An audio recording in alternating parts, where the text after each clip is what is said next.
8:34. Saludamos al economista Marco Flores. Él es miembro del Foro Económico del Ecuador. Desde que se empezó a hablar, a negociar entre Ecuador este acuerdo con el Fondo Monetario Internacional, que el economista Flores ha sido uno de los más solventes críticos de este acuerdo. ¿Hay razones para este pesimismo sobre lo que se viene, economista Flores? Le damos la bienvenida. Buenos días, Gustavo. Buenos días a todos ustedes en el estudio y a su audiencia. Bueno, no se trata simplemente de ser crítico o de exteriorizar un pesimismo, sino de mirar los resultados. Los resultados de estos acuerdos en el mundo y particularmente en el Ecuador. El último acuerdo previo a este que firmó el Ecuador fue en el gobierno del señor Moreno. Los desembolsos que realizó el Fondo Monetario con base a ese acuerdo los recibió el gobierno del señor Moreno y el gobierno del señor Lasso. Recibieron $6.500 millones. Adicionalmente, el Fondo Monetario, cumpliendo la disposición de los países económicamente más fuertes que integran el fondo, le hizo un regalo al Ecuador. La parte que le tocó al Ecuador fue 950 millones adicionales de regalo, que son cuotas que se repartieron a diferentes países. Eso le tocó al Ecuador. De manera que el Ecuador recibió 7.450 millones de dólares. Pero miremos los resultados de estos últimos 7 años. Yo creo que la gente los ve todos los días, ¿no? Un brazo fundamental de la brutal inseguridad que existe en el país, que destruye la tranquilidad de las personas, que extorsiona, que asesina, que perjudica enormemente la inversión nacional, no hablemos de la internacional, es justamente el desastroso estado de la economía. El propio gobierno actual del señor Noboa, que acaba de firmar este acuerdo, ha señalado que recibió una economía colapsada, fiscalmente colapsada. Y claro, esta economía tiene un enorme desfinanciamiento fiscal. Ahora bien, los países acuden al Fondo Monetario cuando están en estas situaciones. El Ecuador tiene un estancamiento económico del PIB y del empleo desde el año 2017. Lleva 7 años con el crecimiento del PIB, es decir, el crecimiento de la economía y del empleo estancados. Eso afecta directamente a la gente y, por supuesto, destruye oportunidades de progreso de las personas, especialmente las personas que no tienen el dinero para defenderse por sí solas. En estas circunstancias, digo, el Ecuador acude al Fondo Monetario y entonces el Fondo Monetario saca su receta única, la receta de la austeridad expansiva, que es la que aplica en todo el mundo. Si usted revisa el informe del Fondo Monetario para el acuerdo anterior y revisa el actual, va a ver que es un copy-paste.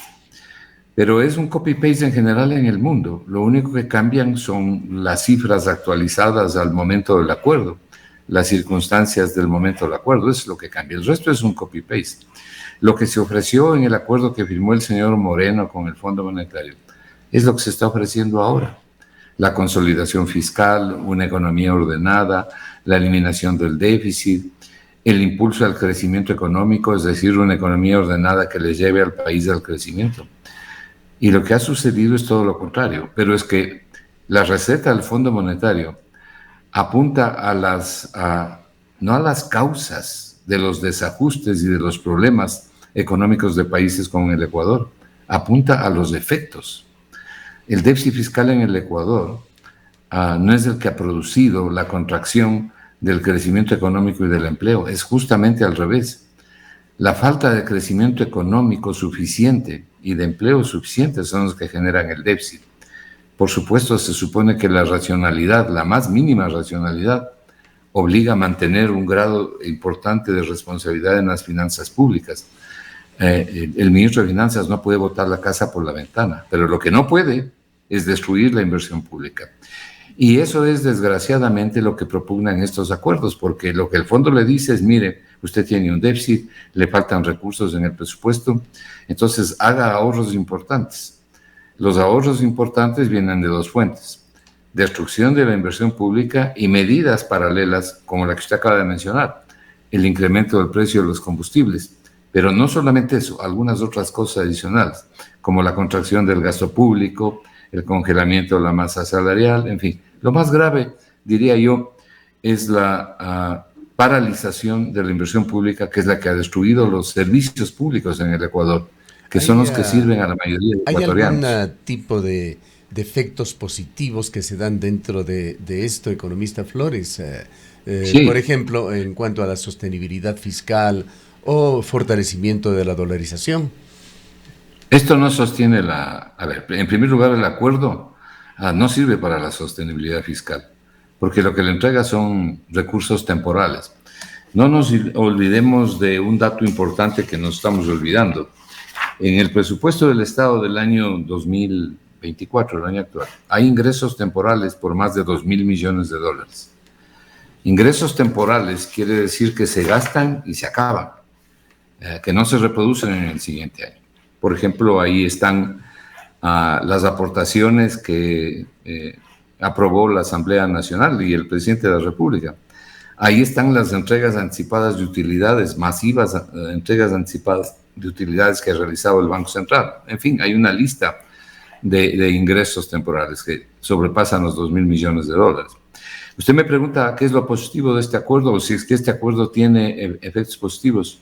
No para sostener la economía, eso no es sostenibilidad fiscal. Esto a la economía no le da sostenibilidad fiscal. Lo que le ayuda a la economía es a pagar la deuda, porque le está ingresando recursos que van a ser utilizados para pagar la deuda. Para pagarle la deuda al propio Fondo Monetario, lo cual no está mal desde el punto de vista de ese criterio cuantitativo del Fondo Monetario. Y le explico por qué. Yo mismo he dicho que lo que el Ecuador tenía que hacer es reestructurar la deuda con el fondo. Pero los organismos multilaterales como el fondo no reestructuran la deuda. Lo que hacen es otorgar nuevos créditos para que los países reciban ese crédito y paguen los viejos créditos. Eso hacen todos los multilaterales. Entonces, esa es una opción que el Ecuador debía haber optado. Desde esa perspectiva, entonces, esto resulta positivo. Pero uno tiene que contraponer lo positivo con lo negativo. Entonces, lo negativo es mucho más fuerte para la gente y sobre todo para los 7 millones de pobres que hay en el Ecuador.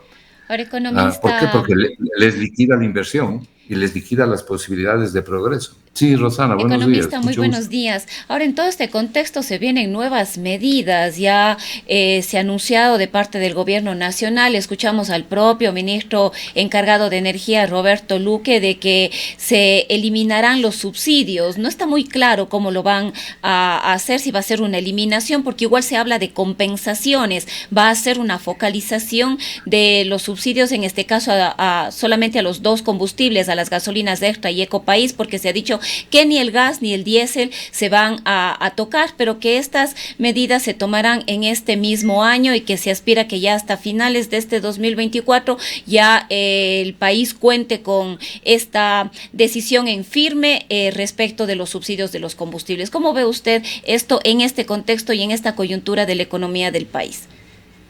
Eso no alcanza, y le voy a explicar por qué. No sé si usted ha tenido la oportunidad de leer mis artículos sobre estos temas publicados en Twitter, en X, como se llama ahora. Yo ahí he explicado lo siguiente. ¿En qué se centra este acuerdo, el del año 2024, este acuerdo con el Fondo Monetario Internacional? El Fondo Monetario lo que dice es, ustedes ecuatorianos tienen que reducir el déficit no petrolero del sector público no financiero. Eso es los ingresos menos los egresos, sin contar ingresos del petróleo, por eso es déficit no petrolero. Los ingresos menos los egresos antes del pago de intereses. Entonces, en el acuerdo dicen, tienen ustedes que incrementar los ingresos para reducir el déficit en 2.500 millones de dólares. Eso dice el acuerdo. Esa es la parte central del acuerdo.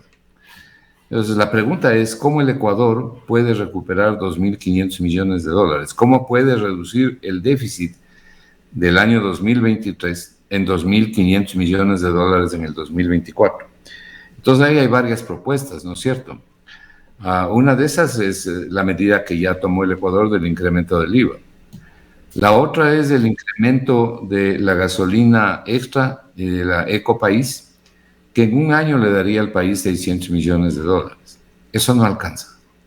Eso no alcanza para llegar a esta cifra que dice el fondo. Y le estoy hablando del primer año, ¿no? Porque el fondo ha hecho un programa que va hasta el año 2029. Entonces, además, este programa es hecho por el Fondo Monetario Internacional, no es hecho por ecuatorianos. Yo no tengo problema con eso. Lo que me molesta es la mentira, que se mienta, que hemos hecho, que hemos escrito. No, aquí no se ha escrito nada. Aquí lo único que ha hecho el Ministerio de Finanzas es proporcionar las cifras. Y le voy a dar un dato interesante.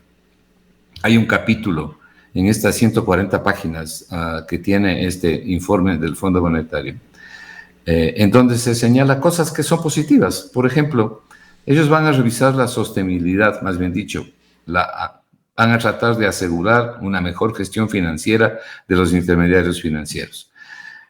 Van a observar que se produzcan los balances de Petroecuador, o que por lo menos la contabilidad de Petroecuador, que no es que no la tiene, sino que no está presentada en la forma que debe presentar. Esas son cosas positivas. Y algo en lo que el fondo insiste.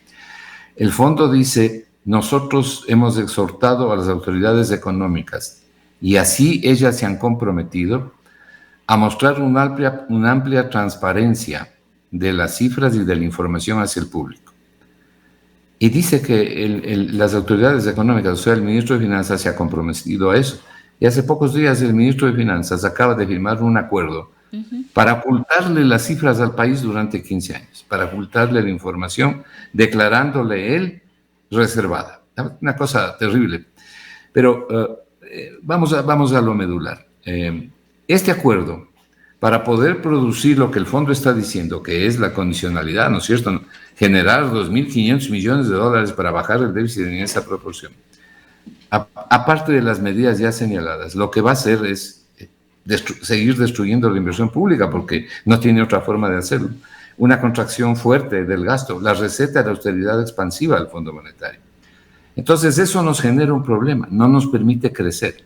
Y no nos permite crecer porque, según dice el propio presupuesto del Estado, según dice el ministro de Finanzas en el presupuesto del Estado aprobado, y según dice el Fondo Monetario en este documento, el consumo va a caer este año. De hecho está cayendo el consumo, la inversión va a caer, la relación exportaciones menos importaciones también va a caer, y eso es lo que define el PIB. Entonces, nos queda solamente un componente ahí, nos queda solamente un componente. Y lo que dice usted, la reducción ya se evidencia incluso en la más reciente recaudación del impuesto al valor agregado, que no se ha cumplido con las expectativas que se tenía. Bueno, yo creo que eso se puede recuperar, no mucho, pero creo que se va a recuperar en los siguientes meses. El tema es que lo que le voy a decir es crucial para que la gente entienda.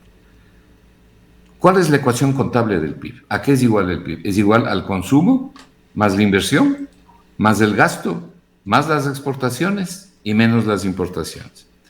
Las exportaciones menos las importaciones se denomina demanda externa. El consumo más la inversión y el gasto se denomina demanda interna. Las dos forman la demanda agregada o la demanda total. Entonces, si el Fondo Monetario, si el presupuesto del Estado, y lo dicen así, está escrito, ¿no? Dice que va a caer el consumo, que va a caer la inversión, que van a caer la demanda externa, o sea, la diferencia entre exportaciones e importaciones, o sea, que va a caer todo. Lo único que le queda ahí para tratar de impulsar el crecimiento económico, o sea, el PIB, es el gasto público.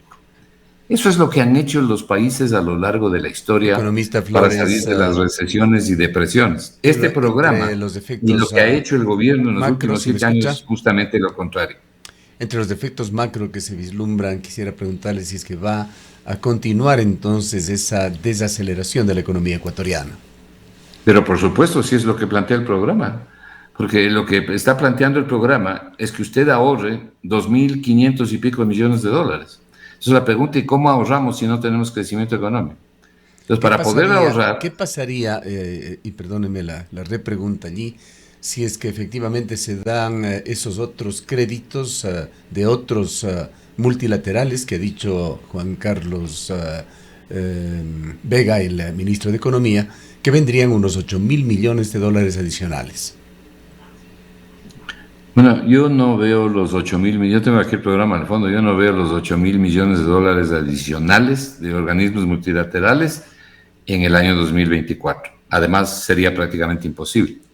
No sé si el señor Vega se está refiriendo al tiempo del programa con el fondo, a los siguientes 4 años o hasta el año 2029, pero en el año 2024, imposible. ¿Cómo se financia el presupuesto? El presupuesto se financia con déficit, con atrasos, con endeudamiento interno, fuerte endeudamiento interno, y con deuda externa. El crédito del Fondo Monetario es parte de la deuda externa. Entonces, es importante que llegue ese financiamiento para poder cubrir el desfinanciado presupuesto del Estado, nada más.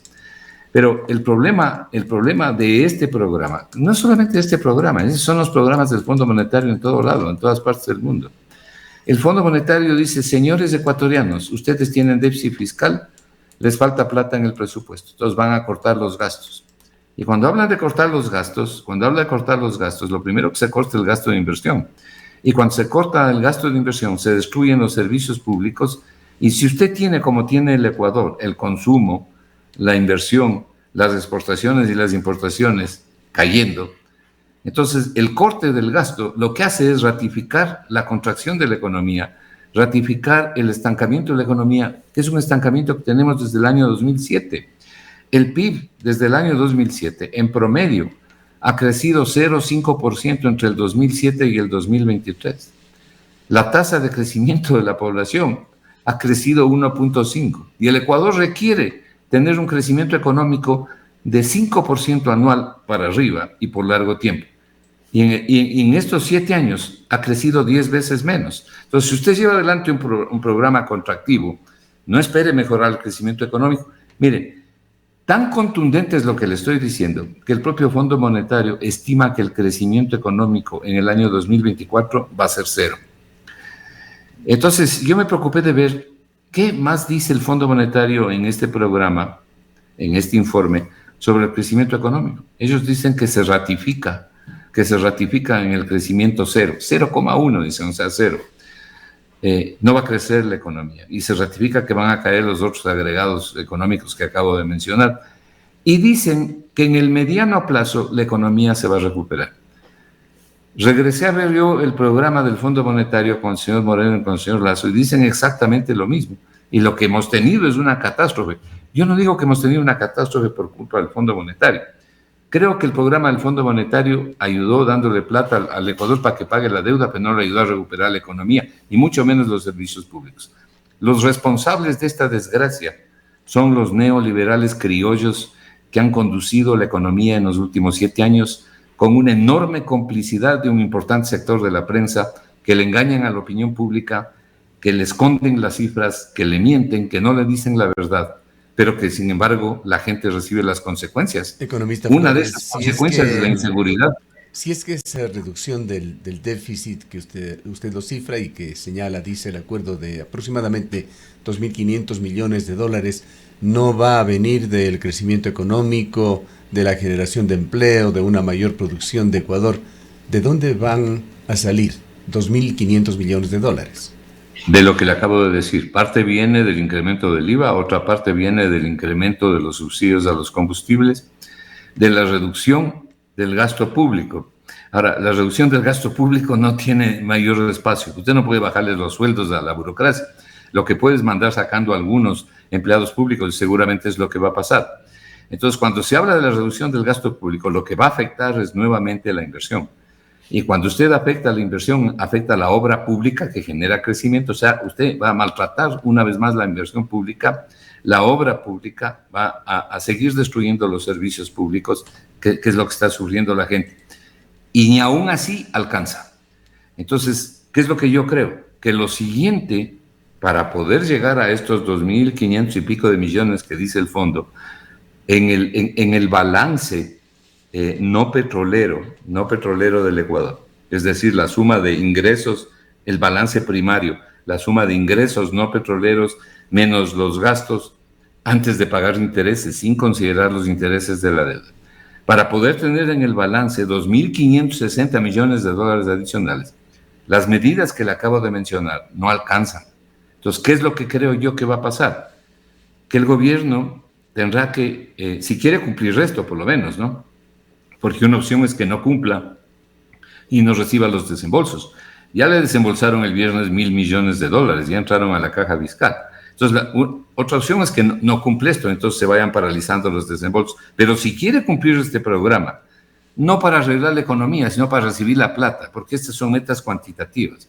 Si quiere cumplir este programa, tiene que tocar los otros combustibles, tiene que incrementar los otros combustibles. Y yo no estoy seguro que la gente, primero no creo que la gente lo resiste, pero no estoy seguro de que la gente lo permita, porque la situación que se está viviendo en un amplio sector de la población es crítica, que a veces los gobiernos no ven, y sobre todo los gobiernos neoliberales no lo ven, porque ellos siempre están alrededor de una enorme comodidad en términos de dinero. ¿Qué pasa, pero esa es la situación Flores, del país en cuanto a mejorar el desempeño de otras fuentes de riqueza del Ecuador, de la agricultura, de la agroindustria, del turismo? Y hay también quienes ven como una oportunidad y otros que vemos como una amenaza por la forma en que se lo hace la minería, que es ya una política de Estado muy claramente favorable para el gobierno de Daniel Noboa. Bueno, yo me alegro que usted diga eso, porque la prensa tiene la obligación de decirle la verdad al país, ¿no? A ver, primero veamos qué significa la minería en el Ecuador. ¿Quiénes están felices con la minería en el Ecuador? Las compañías mineras. Es muy mala la minería ilegal, pero también es mala la minería legal, por la destrucción que causan. No existe minería que no contamine, que no destruya el medio ambiente, que no destruya las fuentes de agua. Lo que pasa es que hay ciertas explotaciones mineras que destruyen más que otras, por cierto, más que la minería ilegal, pero de que destruyen el medio ambiente y la biodiversidad, o sea, la vida, sin duda alguna. Pero, ¿qué ha significado la explotación minera en el Ecuador? Yo le invito a la gente a que revise las estadísticas del SRI. ¿Cuánto recibió el Ecuador el año pasado por explotación minera? $220 millones, no llegó a $250 millones. Eso en el 2023. Y en el 2022, ¿cuánto recibió? Más o menos una cifra similar, un poco menos, alrededor de $200 millones. Ese es el gran negocio para el Ecuador. Porque el Ecuador no tiene participación en la minería, lo que recibe son regalías. Eso no alcanza ni siquiera para compensar los daños que se causan en el medio ambiente. Entonces, cuando usted oye que aquí hay gente fanática por la minería, lo primero es que hay que preguntar, ¿usted tiene negocios mineros o no tiene negocios mineros? Hay otros que sinceramente creen que se debe empujar la explotación minera porque le va a dar grandes recursos al Ecuador, pero no estamos viendo eso. No hay esos grandes recursos, lo que sí hay son los daños. Plan B publicó un amplio reportaje sobre estos temas y hay bastante información. Ustedes en Cuenca y en general en el Azuay probablemente son de los ecuatorianos que más conocen la destrucción que ha causado la minería a la biodiversidad. En lo que se refiere a la marcha del mundo, del continente americano y de los distintos países del mundo en general, ¿cómo está el entorno externo? ¿Qué factores exógenos podrían o favorecer o sumar a la crisis ecuatoriana? Por ejemplo, para tratar de reunir estos 2.500 y pico millones de dólares, si es que sube el precio del petróleo, al menos si es que hay aumentos importantes, el Ecuador evidentemente puede tener más ingresos. Pero si baja el precio del petróleo, ocurre lo contrario. Si es que el Ecuador mejora la producción petrolera, el volumen de producción, puede tener mayores ingresos. De hecho, tendría mayores ingresos. Pero no se ve esa posibilidad. Y los números que están colocados en este programa del Fondo Monetario no muestran un incremento de la producción petrolera como para decir, por aquí vamos a tener una plata adicional a la que estamos considerando. Y en términos del precio del petróleo, bueno, eso es en el fondo una lotería, pero por lo menos las proyecciones que realiza el fondo tampoco nos dan para pensar de que vamos a obtener recursos importantes. Si mañana hay una guerra de algún país petrolero, de algunos países petroleros, el precio del petróleo va a subir. Y hay causas por las que puede subir el precio del petróleo que nosotros no las podemos controlar. Obviamente eso nos favorece. Pero eso es un albur, ¿verdad? Es algo de lo que no tenemos control. Es lo que llamamos los factores exógenos, ¿no? Ahora, aquí al interior, también hay que considerar una cosa. Mire, yo no creo que se deban mantener los precios de los combustibles, ni siquiera del diésel, por mucho tiempo con un subsidio implícito en estos combustibles. Pero lo que tiene que hacer el gobierno es compensarle a la gente. Y yo voy a ratificar una propuesta que hice hace 2 años. Si usted quiere cobrarle a la gente un precio por los combustibles de nivel internacional, porque además aquí lo que están diciendo es que quieren cobrar un precio a nivel internacional, incluso de la producción nacional de petróleo y combustibles. Si usted quiere hacer eso, entonces lo que tiene que hacer es compensarle a la gente. Lo que no puede hacer es producir el incremento de los precios a secas, porque va a liquidar a los pobres. El incremento de los combustibles tiene un impacto enorme en la canasta familiar, en el presupuesto familiar. ¿Cómo compensa a los pobres? Y no solamente a los pobres, sino a la población en general, pero sobre todo a los pobres. Haciendo lo contrario de lo que han hecho estos gobiernos en los últimos 7 años. Baje el IVA y compense el incremento de los combustibles reduciendo el IVA. Hace 2 años, cuando Moreno ensayó en el 2019 ese decreto, ¿se acuerda?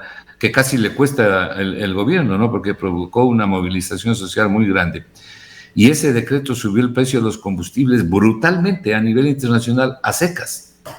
Claro, eso hizo Moreno además por un profundo desconocimiento, no tenía idea de cómo manejar la economía. Bueno, ya vio lo que pasó y tuvo que dar marcha atrás. Entonces, hizo eso sin ninguna compensación. Entonces, siempre vienen con esto la focalización. La focalización no sirve para esto, porque deja mucha gente a muchos sectores de afuera. Lo único que sirve es la compensación. Yo en esa oportunidad hice los números. Ahora, economista Flores, le escuchamos al ministro Luque precisamente. Permítame terminar esto. Ajá. La gente tenía mejores resultados comparado el costo de subir los combustibles versus los ingresos que recibía por la reducción del IVA. Le iba mejor bajando el IVA, porque el IVA es un impuesto indiscriminado al consumo y el consumo es del 82% del PIB en el Ecuador. Entonces, si usted le baja lo que tiene que bajar en el IVA a la gente, le está devolviendo el dinero. Va a evitar el contrabando y le está devolviendo el dinero que la gente está gastando o que gastaría con combustibles más altos. Uh-huh. Eso se llama racionalidad y buena economía. Ahora, economista, justamente le habíamos escuchado al ministro Luque diciendo que se va a eliminar los subsidios, pero esto significa liberar el precio de las gasolinas, como pasa con la gasolina super, o ponerle un precio fijo también a la gasolina extra y a la gasolina Ecopaís, quizás por supuesto uno más elevado. Y de igual manera le escuchamos hablar de compensaciones, que tenían ya un listado robusto, dijo, de sectores a los cuales se les va a compensar. ¿Cuáles serían estas compensaciones? ¿Qué conoce usted? ¿Cómo se compensaría? ¿Cómo estaría pensando el gobierno en de estas compensaciones? La única compensación es bajar el impuesto, bajar los impuestos. La única compensación válida, efectiva, ¿no? Porque el resto pueden ser cuentos, ¿no? Historias que se dicen. Esto mismo, la focalización del subsidio a los combustibles. En el Ecuador lleva hablándose de esto 40 años y nunca ha pasado nada. Aparte de que no es fácil realizar la focalización y que tiene varias grietas, varios agujeros ahí por donde se filtran las focalizaciones. Entonces, tendría un impacto muy grave en la gente. ¿Cuáles son las compensaciones en las que ha pensado el gobierno o las focalizaciones o lo que quiera que haya pensado? Nadie lo sabe, porque no han sido anunciadas. Pero yo le puedo anticipar, por lo menos le puedo anticipar mi criterio. La única compensación válida es la reducción de impuestos. Y de los impuestos, el IVA. ¿Por qué? Porque es un impuesto que le afecta a todo el mundo. Es el impuesto que más ampliamente llega a la población. Como es un impuesto regresivo quiere decir que hace que paguen más los que menos tienen, ¿no? Como es un impuesto regresivo, cuando usted sube el IVA, a quienes más perjudica es a los pobres y a las personas de menores ingresos. Pero precisamente por esa razón de ser regresivo, cuando baje el impuesto, a quienes más beneficia también es a las personas pobres y de menores ingresos. De las señales que da el gobierno, ¿ve usted alguna posibilidad de que pueda revertir esos 2 puntos que quedaron bajo control como opcionales, discrecionales, para el presidente Noboa? Difícil saberlo, ¿no? Pero mire, lo que nosotros tenemos que entender es cuál es el manejo neoliberal. Pero además este es un manejo liberal que hace la ultraderecha en el Ecuador, no es cualquier manejo neoliberal. Pero el manejo neoliberal, fundamentalmente, ¿qué le dice? Reduzca el tamaño del Estado, todo lo que sea. Ellos hablan del Estado mínimo. Les estorba el Estado. Dicen que el Estado debe dedicarse a administrar justicia, por ahí a cuidar la seguridad del país, aunque no la cuiden, y defender la patria en una guerra. Y pare de contar lo que decía la señora Abad. La señora Abad decía que aquí los pobres tienen que pagar por la salud, por la educación, en fin. Ella es una libertaria, ultra neoliberal. Bueno, los gobiernos neoliberales creen en eso. El problema es que la gente, que tiene un enorme grado de responsabilidad, ha elegido 3 veces a gobiernos neoliberales. El primero, el de Moreno, uno puede entender, porque Moreno fue candidato a la Revolución Ciudadana y al poco tiempo se apartó de la Revolución Ciudadana y lo que hizo fue literalmente entregar el país, el manejo económico del país a la derecha. Y luego vino el gobierno del señor Lasso, que es una persona, él está entre los libertarios, incluso tiene un tanque de pensamiento, no me acuerdo cómo se llama el tanque de pensamiento que él tiene, donde venían todos los funcionarios públicos, Ecuador algo se llama. Él es uno de los libertarios neoliberales y ahora le tenemos al señor Noboa. Usted recuerda, por si acaso, que el señor Noboa ofreció una campaña electoral, mire los videos, no subir los combustibles. Nos acordamos de eso. Dijo que no iba a subir los combustibles. Dijo además que iba a realizar varias cosas adicionales, que iba a impulsar el crecimiento económico y el empleo. Pero para poder impulsar el crecimiento económico, no hay otra forma de hacerlo que no sea mejorando la inversión. Y si la inversión privada, porque la internacional no existe en el Ecuador, si la inversión privada está herida y está cayendo, como dice el fondo y el propio presupuesto del Estado, entonces lo que le queda es la inversión pública, no se necesita pensar mucho. No, esto no es tan difícil. El tiempo, pero lo que han hecho es lo contrario. Se nos agota ya. Quisiera dejarle con una última pregunta, más bien pedirle un comentario suyo, una evaluación sobre ese otro factor que ha sido crucial para desacelerar la economía, la inseguridad. Nos encontramos en un conflicto armado interno. ¿Cómo evalúa usted esa lucha del gobierno por los problemas que sigue causando el crimen organizado? Bueno, la inseguridad, esta brutal inseguridad que tiene el Ecuador, que nunca vista, evidentemente es un componente de destrucción de la economía. Le afecta gravemente porque afecta la inversión. ¿Quién quiere invertir en el Ecuador si está pasando lo que está pasando con las empresas y con las personas? Si los asesinatos, las extorsiones están a la orden del día. Bueno, eso modifica fundamentalmente las expectativas económicas y las expectativas económicas son cruciales en el manejo económico. Si usted no tiene buenas expectativas, es decir, respecto de lo que usted piensa que el futuro traerá, bueno, usted no invierte o reduce la inversión o lo que hace es mantener el tamaño de la planta. Por lo tanto, no genera más empleo. Y si no genera más empleo, entonces el SRI no puede recaudar más. El Seguro Social no puede recaudar más. Entonces, sin duda alguna, la inseguridad, que en buena medida es producto del desastre económico, no digo que sea la única causa, pero en buena medida es producto del desastre económico. La inseguridad es la cereza negra en un pastel negro que tiene el Ecuador con su economía. Esta economía que tenemos 7 años en la situación en que se encuentra. Bien, queremos agradecerle por su presencia y este importante análisis, economista Flores. A usted, muchas gracias. Un buen día para todos. Declaraciones del economista Marco Flores, él es miembro del Foro Económico del Ecuador. Son las 8:08. Trabajamos por un Azuay digno y productivo. Desde la prefectura, impulsamos los sistemas de producción y fortalecemos la comercialización. Más de 15,000 agroproductores son parte de nuestros proyectos. Desde la siembra, cosecha, procesamiento y comercialización. Así reactivamos la economía local y generamos oportunidades de trabajo. Adquiere sus productos sanos y limpios en las tiendas Precio Justo de Agro Azuay. Visítanos en la Simón Bolívar 430 y Vargas Machuca o en la Jorge Isaac y Avenida Pumapungo. Prefectura de Azuay. J. Lloret Valdivieso, prefecto de Azuay. ¿Qué más, don Juanito? ¿De dónde viene tan alegre? Vengo dejando mi jubilación en Coperco. Es máxima rentabilidad y los mejores indicadores financieros. ¿Qué es esa nota, don Juanito? Los indicadores financieros muestran cómo está la salud de tu cooperativa. ¿Salud? Sí, buenos indicadores financieros, buena salud financiera. Y en Coperco tienen la mejor. Por eso son la número 1 en solvencia del austro y sur del país. Ahora mismo voy a Coperco. Elige Coperco. Elige calidad, seguridad y compromiso. Compáranos. Coperco. Contigo siempre. ¿Buscas inspiración para construir espacios espectaculares? Graiman es el lugar donde encuentras todo lo que necesitas. Cada textura, color y patrón conectan con tu estilo.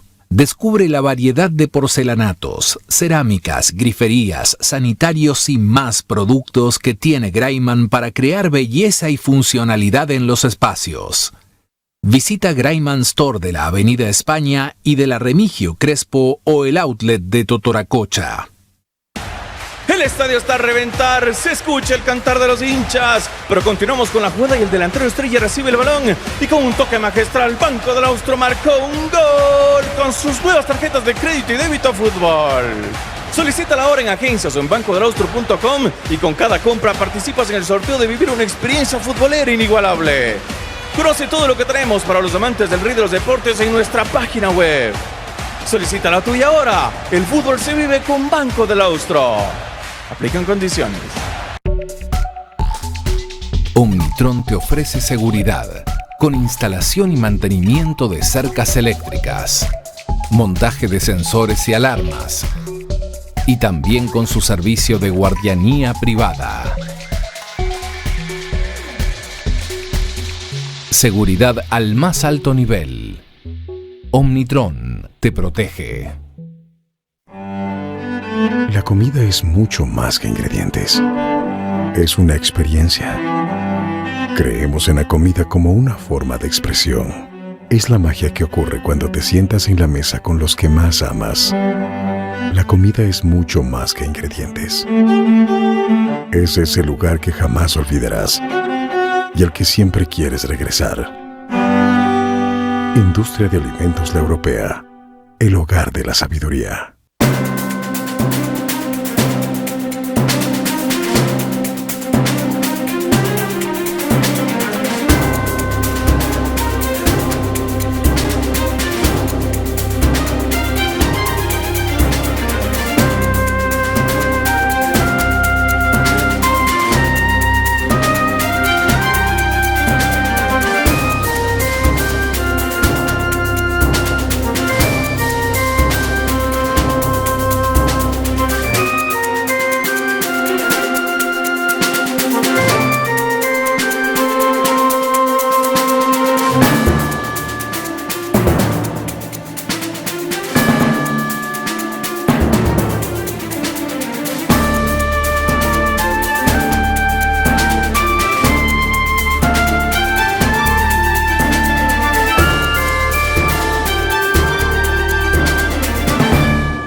Las 8 de la mañana con 13 minutos y en agosto terminan los estudios para la restauración del edificio de la Casa de la Cultura Núcleo de la SUAY.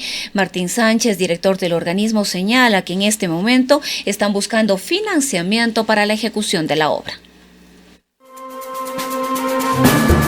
En agosto terminan los estudios para la restauración del edificio de la Casa de la Cultura Núcleo de la SUAY. Martín Sánchez, director de esta entidad, explica cómo avanza este proceso. En este momento nos hemos enfocado a la siguiente etapa nuestra, que es conseguir el financiamiento para ya ejecutar el proyecto de remodelación de la casa. Actualmente estamos ya en la fase final de los estudios, es decir, ya tenemos los diseños definitivos, la definición de los usos. Lo que nos está faltando en este momento es la parte estructural, que tiene que ser entregada hasta antes de finalizar el mes de agosto. Con esto nosotros ya hemos adelantado, hemos empezado a anticipar gestiones. Varias de ellas han sido, en primer lugar, la visita de varias autoridades. Por ejemplo, hemos tenido la visita del señor prefecto de la SUAY, también del señor gobernador. El día de ayer estuvimos en Quito dialogando ya con los compañeros de la Embajada de España, que estamos buscando la posibilidad primero de encontrarnos con algunas entidades internacionales que financian ese tipo de proyectos, como también de plantear varios temas, como por ejemplo lo que son canjes de deuda. Tenemos agenda en el mes de julio ya con la Embajada de Italia y con la Embajada de Alemania también. En todo esto buscando estos espacios en los cuales podamos ir encontrando el presupuesto fuera de lo que es, digamos, del Estado ecuatoriano. Tenemos también ya agendado con la ministra de Cultura y Patrimonio, lo que queremos buscar con ella, en cambio, es que se pueda modificar o generar un nuevo acuerdo ministerial referente al 150% de deducción del impuesto a la renta de quienes aporten en cultura, pensando específicamente en el tema de obra y construcción de este proyecto que no lo contemplan los acuerdos ministeriales, y de esta manera también poder abrirnos una apuesta con la empresa local. Entonces, de igual manera aún no podemos formalizar las cosas porque el estudio es entregado apenas en agosto, pero ya con los diseños preliminares hemos iniciado estas gestiones. No queremos llegar a finalizar este 2024 todavía en blanco con el tema del presupuesto. Queremos tener ya líneas trazadas y mi meta es para el 2025 poder iniciar por lo menos una de las 3 etapas de construcción, que es la del teatro. Sin la parte estructural todavía, que como digo es lo que falta del estudio, estamos bollando los $10 millones. La parte estructural implica los varios refuerzos que el edificio puede necesitar. Reconoce un edificio de los años 50, tiene 70 años, pero este espacio puede subirnos un poco más el costo. Yo estimo que va a llegar alrededor de 11 millones el proyecto completo. Conscientes con la situación económica y buscando también que pueda agilizarse, porque recordemos que los fondos públicos son muy complicados de movilizar. Es por eso que más bien hemos apuntado nuestra agenda de recursos a agenda internacional. Recordemos que como Casa de la Cultura a nivel nacional hemos sido la entidad cultural que más fondos ha traído del extranjero al país, al Ecuador, que más convocatorias ha ganado a nivel internacional, por lo que esa es nuestra primera meta, fondos internacionales. Y la otra meta es lograr el cambio en la regulación, que no es cambio de ley ni cambio de normativa, sino es cambio de los acuerdos ministeriales, que permitan mejorar las condiciones del 150% de deducción del impuesto a la renta a quienes apuestan en cultura. ¿Para qué? Para poder buscar más bien el recurso a nivel de empresas privadas que puedan ser beneficiarias de la deducción del impuesto a la renta. Este es el reporte de Jorge Isaac Peña para el noticiario de Antena 1. Son las 8:16 minutos. Hace pocos minutos hablábamos sobre política económica con el economista Marco Flores. Y el Banco Mundial recientemente publicó un informe sobre Ecuador. El crecimiento de Ecuador con alto gasto público fue insostenible, sostiene este informe del Banco Mundial. El organismo presentó una especie de radiografía de la economía del país. Minería legal, turismo, agricultura, que serían claves para el futuro. Vaticina también el fin del boom petrolero y señala que 3 sectores pueden contribuir al desarrollo social y económico del país en los próximos años: minería legal, turismo, agricultura. Esa es una de las conclusiones de este informe. Ecuador, crecimiento resiliente para un futuro mejor. Un informe del Banco Mundial que se divulgó este pasado 30 de mayo. Y la Universidad de Cuenca, a través de su Facultad de Jurisprudencia, Ciencias Políticas y Sociales, junto a la Federación de Organizaciones Campesinas de la SUAY-FOA, están organizando un seminario sobre derechos de la naturaleza y justicia indígena. La Universidad de Cuenca desarrolló la inauguración de este evento el día de ayer en la comunidad de Hualalcay, en la parroquia El Valle. Considera que esta comunidad, por su lucha y la manera efectiva en la que se aplica esta forma de justicia aleatoria a la ordinaria, fue el lugar propicio para el desarrollo de estas actividades. En Hualalcay, por ejemplo, se han aplicado entre 2023 y lo que va de este año un total de 10 casos de justicia indígena, la mayoría por situaciones de robo de animales, litigios de tierra, división de bienes, entre otros. El darles con el chicote, la ortiga y con el agua tiene un sentido, dicen los comuneros, quienes acotan y añaden que lo que realiza tiene el objetivo de sacar mala energía y las malas actitudes de las personas con la intención